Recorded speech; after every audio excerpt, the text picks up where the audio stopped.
Choma, Dad, salamat at ligtas kayo.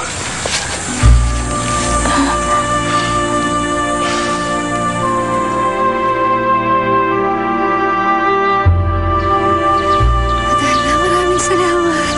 Andito ka na.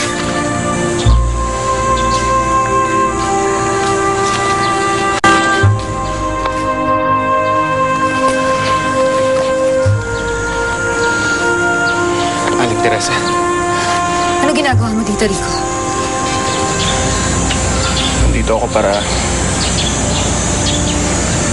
humingi ng tawad mo. Humingi ng tawad? Nay, may pinagsisisihan ni Mang Rico ang ginawa niya. Naisip niya na wala talaga akong kasalanan sa pagkamatay ni Ma'am Sheila. At si Dad din po ang tumulong kay Adana nang tinutugis po siya ng mga tao. Paano nangyari? Paano nangyari nagbago ang pananaw mo kay Adana, Rico? Dinigtas rin niya ako. Salamat sa Diyos at tininig niya ang lahat ng mga panalangin ko. Pero hindi pa rin ito sapat, Aling Teresa. Hanggat may buntot si Adana, hindi pa rin siya titigilan ng mga taong hindi marunong makaintindi. Paano mawawala ang sumpa ni Adana Teresa? Ang sabi ng ermitanyo, ang ugat na pinagmula ng kamandag ang makakapagpalaya kay Adana sa sumpa. Pero wala rin nangyari. Ano pong ibig niyong sabihin?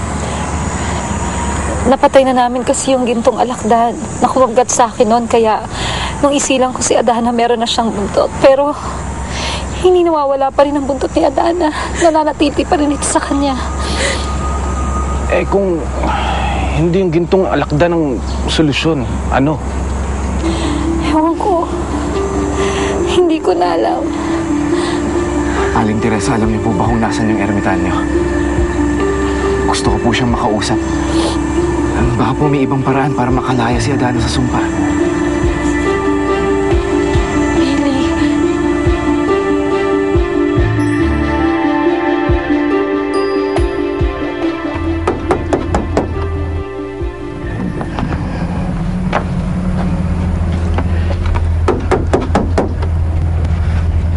Ikaw?